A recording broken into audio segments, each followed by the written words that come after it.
Awesome. Let's get the thoughts right now on all of those topics and plenty more from my colleague, my partner in crime in the studio today, Tom Slater. He's the editor of Spiked Online, who regularly joins us on a Tuesday. Morning to you. Morning, Julie. Sweltering hot morning. You worried about dying later today? That hadn't crossed my mind, no, but that's certainly... You've obviously not been watching the BBC. It is incredible. At what point did the summer become terrifying? But genuinely, I know people. I mean, I'm old enough to remember when I lived through 1976. But I was living in America in 1976 in the Midwest when everyone here was going on. This is when we had old-fashioned temperatures. It was like 80 degrees. It was 80 degrees a lot. Everyone was very hot here. It was 120 in the shade where I lived. Our school closed in April because it was no longer possible to basically not have children fainting in the classroom behind the glass. Primary schools are always like mostly glass, those walls.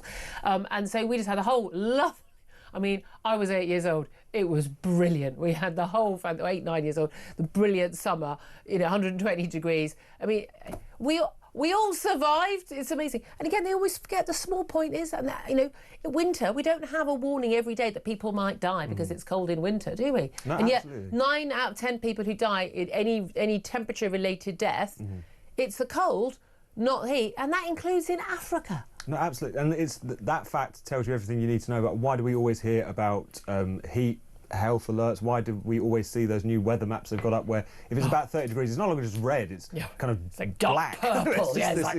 So this is clearly because it's kind of setting a certain tone, isn't it, about climate change, it's making you worried about it. It's propaganda. So obvious, and I think people are seeing through that now, aren't they? Because everyone knows from their own childhood that 30-degree heat is not panic stations. No, it's hot. It's hot, and it can be unpleasantly hot if you're in an office or without aircon. But it's perfectly doable, perfectly livable. I mean, it's just madness. But again, if you want to know just how inaccurate and how propaganda based and just sort of agenda based news is in this country, and it's BBC, it's Sky, it's ITV, they're all the same. I mean, BBC is the worst of the worst. But it's just, that tells you if you can't trust them on things like the weather, right?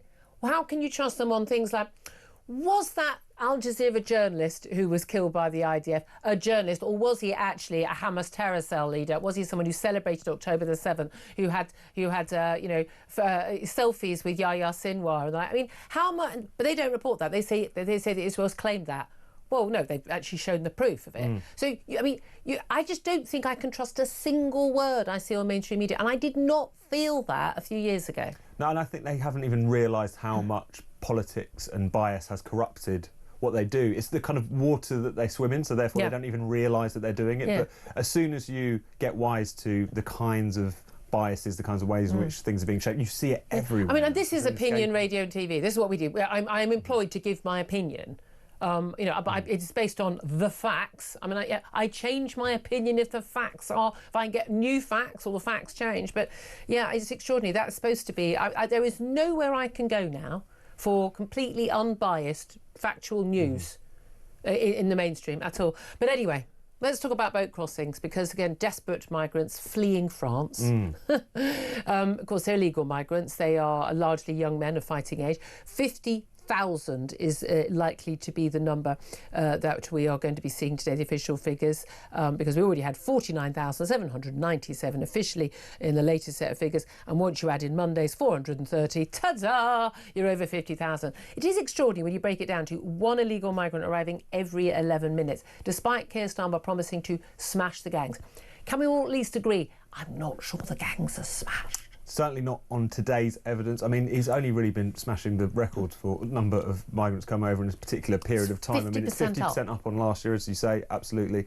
And this was always going to happen. I mean, it was clear that for all the problems with the Rwanda plan, with that falling with the last government, there was always going to, and the obviously well-earned perception that this Labour government was going to be a softer touch, even more so than the previous government. It's almost like the migrants got mobile phones and can see these things. Exactly. It's almost as if they're paying attention to these things. It's almost as if the people smugglers are paying attention to these things. There was evidence that people were holding back on the crossings because they wanted to see how the election panned out. So this was obvious to everyone apart from the Labour Party. But and the fact that they thought that if they would just get in there, because they're nicer people and they're more competent people and they're not Tories, this will work itself out. It's amazing how many issues that they were absolutely, whether it's growth in the economy, whether it's dealing with the EU, trade, whether it's boat migrants, I mean, you name it.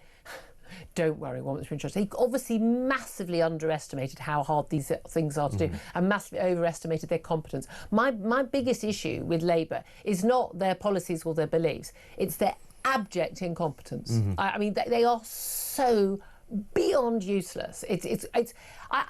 There takes a certain amount of arrogance and chutzpah, I think, to be someone who is so incompetent at their job that they think that they would be really good at running the country. If you're that much of an also-ran, but you want to run the country, I want someone brilliant to run the country. And I don't mean you have an Oxbridge PhD, I don't mean that, but I just want someone brilliant, who's got proved brilliance at... Again, I think that someone who has run logistics at Tesco should run the country. I'm absolutely serious. I think someone who gets how to get stuff done, manage people and get stuff done, and you know what, oh, it's suddenly a barbecue day, not a rainy day, right, suddenly everything is in the supermarket that I need for a barbecue. Those people can get the job done. I think you could transfer those skills to government better than you can transfer the skills of being, I don't know, a trade union activist for a healthcare charity. Or a human rights lawyer, as the case might be. I mean, if anything, that seems to be a hindrance to being an effective leader in this era in which we live. Well, did you see Jackie Smith, former Home Secretary, of course, for Labour, and she has been doing the rounds for the media on another subject we're going to talk about a little bit later, on getting more builders trained. A sensible policy. I'm all in favour of that. Of course, they'll still have to do their diversity targets and all that nonsense at uni. They'll probably have a rainbow lanyard test as part of the qualification. But she was being asked repeatedly on the media this morning. I just couldn't, like, what time is she on? Everyone, I want to see what else she's being asked. And she was basically saying, look, it's not our fault. She was basically saying it's not a responsibility. We're dealing with a problem that built up over years under the Tories, and now we've got this problem. And it's like, well, OK, so when does a 48%, 50% rise in the number of migrants arriving, when does that become Labour's fault and Labour's responsibility? That question was asked repeatedly, was not answered. And especially because they haven't got an answer. We all know this. I mean, they have tried to tinker around the edges of this problem, strike up certain deals with places in, Iraqi Kurdistan, trying to crack down on where the gangs kind of originate. Brilliant. Obviously, the deal with the French, the 17 in, 1 out plan, which might be even worse than that if some people's analysis turns out to be true. They refuse to kind of grasp the nettle, really, which of course is the ECHR, it's our human rights set up, the inability of us to deport someone even if they've come to the country and committed a string of sexual offences. Yeah, their solution is going to be, we're going to quietly give a load of people leave to remain, but not necessarily grant asylum, but get them off the list. We're going to quietly deport a few people back to countries where we, frankly, have already been deporting them, or we'll pay people. And we're going to, and I know what they're going to do, absolutely, is they're going to put people into housing, private housing, so we're not really able to identify where they are, as opposed to people. I mean, there's actually an interactive map you can find which literally says where asylum hotels are in your local area. And I've looked it looked it up. Yep, very accurate. Check them out. Yeah, very accurate. Now, that they're just going to try and hide the problem because they think the problem is people knowing about it, talking about it, and protesting it. That's the problem, not the actual arrival of 50,000 fighting age men whose identity we know nothing of from some of the most dangerous war-torn countries in the world. And yes, you can say, well, that's why they're desperate. Well, they weren't desperate by the time they got on those dinghies in France, and they're not my problem. I don't care anymore. I think the British public has said, we don't care anymore. We're done. That's it. Close the doors. What do you make of Kemi Badenoch's suggestion that actually we should look at housing asylum seekers in camps instead of hotels? You get rid of them quicker, but crucially, they need to not be a burden on the public, not taking up hotel space. I mean, Bournemouth, brilliant holiday resort. I used to go to party conferences there. 3 major hotels, big hotels, taken over for migrants. Well, those are people who are those hotel spaces not available for holiday makers, which pushes up prices for them, in other hotels.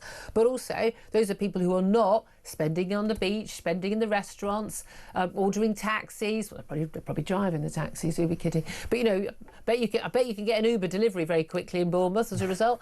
No, but there is a massive impact on local economy, and if you put people into housing, there's a massive impact on local rents. Oh no, absolutely, and it's something where you used the phrase earlier, to sort of treating with the symptoms or pushing the problem around. That's exactly what successive governments have done under the Tories. There were kind of other options at their disposal, kind of old army bases and so on, but there were, again, investigations saying that was terribly inhumane, and therefore you end up with the hotels. Now we end up with more of the HMOs. It's just constantly pushing the problem around, and whether or not you're talking about tents or an encampment or whatever, in a way that's still part of that same conversation. Yeah. The issue is, how do you make sure that who comes into your country is a decision made by your country in the first place, and how do you deport people who have no right to be here? That seems to me where the conversation definitely... And we've also got the issue of like, people who have rented here legally but are not working. I mean, all the people around me who are begging, I always say, clearly foreign.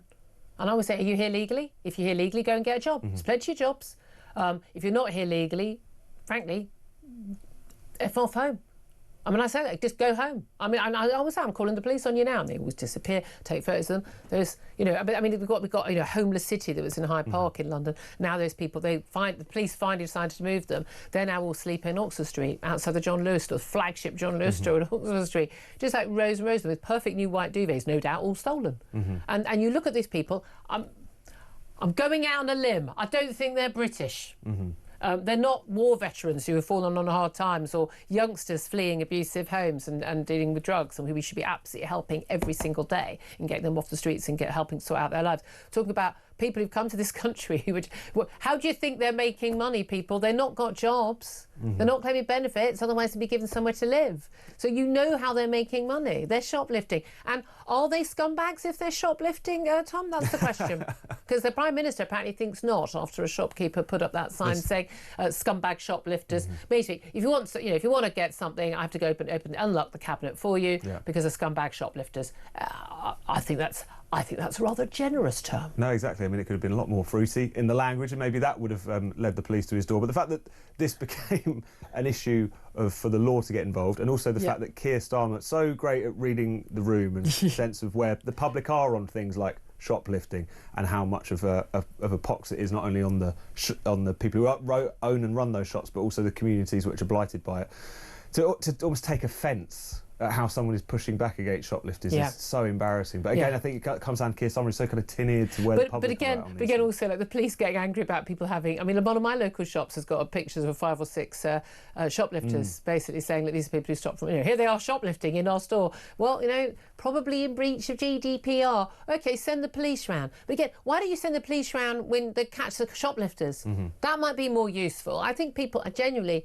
Again, an island of strangers. No, an island of scumbags, it turns out. I genuinely think that people have... I mean, we've talked about this quite a few times. People have had enough. I was talking to neighbours the other day about, we need to set up like a meeting with our local councillors about the rubbish that gets strewn in the street, just the heroin, the people shooting up heroin. Live in a nice area. I live in a nice area. We've got people shooting up heroin in doorways, for goodness sake, and a huge number of foreign beggars. I mean, there's one woman.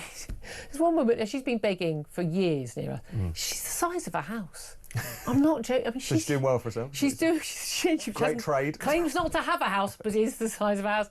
And she holds this sign up outside the tube station saying, "I am hungry." And every time I see her, I burst out laughing. And I said to her, "You've not been hungry, not for a day. You've never been hungry for an hour. You've been hungry for an hour of your life." I mean, and I mentioned before, there's another woman, much older woman, and again, Romanian, I'm pretty sure Romanian, because I've got Romanian in my family, so I recognise some of the things she's, I think, pretty sure. She seems to speak English when I say I'm getting the police, put it that way. And you'll probably all think I'm very heartless, but no, I've seen, these are like the regulars, and she's been holding up a picture of a kid, and this picture must have been taken in 1965, right? And she goes, "Oh, my child," and I was genuinely, I've lived here 19 years. Your kid, you've probably got great-grandchildren by now. This is not your kid. I mean, this kid is long gone, I mean, they're taking the mick. But what bothers me is they must be doing it knowing that people will give them money. Every time you give money to somebody, especially when they send kids around on public transport and things, every time you give money to these people, you are part of the problem. You're part. If you really care about this, give some money to a homeless charity, give some money to shelter, give some money to the outreach team so they can actually, try and help people who are genuinely in need. Don't give any money to people on the street. No, absolutely. And I know some people just aren't aware of how much they're often being had in those situations. But you're absolutely right. It's something that I think for a lot of people it's more about making them feel good. It's not certainly going to help anyone. Totally. I haven't gone to the small matter of war in Europe. I've just been told to break, but I want to ask you about Ukraine quickly. Ukraine say we are told from this meeting, well, it's a Zoom meeting between Ukrainian and European leaders ahead of the Alaska summit between Donald Trump and Vladimir Putin. Big worries from the part of European leaders and Zelensky, obviously, that he's just going to give away everything. I mean, bearing in mind, Trump has got his advisor, Steve Witkoff, on this issue. His envoy doesn't even know apparently where Crimea is. He thought it was in the Donbass region. Basically, it looks like the concessions could be huge, as in pretty much all the territory Vladimir Putin already has gained, he could get to keep. But that could only happen, surely, if there is a cast-iron guarantee from NATO, from the US, from the Europeans, that any inch more will lead to all-out war between, NATO, US and Russia. I don't even trust that. I wouldn't even trust any commitment like that, though, would you? No, and I'd be very surprised if that was something that was forthcoming from the Americans because of Trump's kind of NATO scepticism, shall we say, his tendency to be his general kind of outlook, which is that he doesn't want America embroiled in these sorts of wars.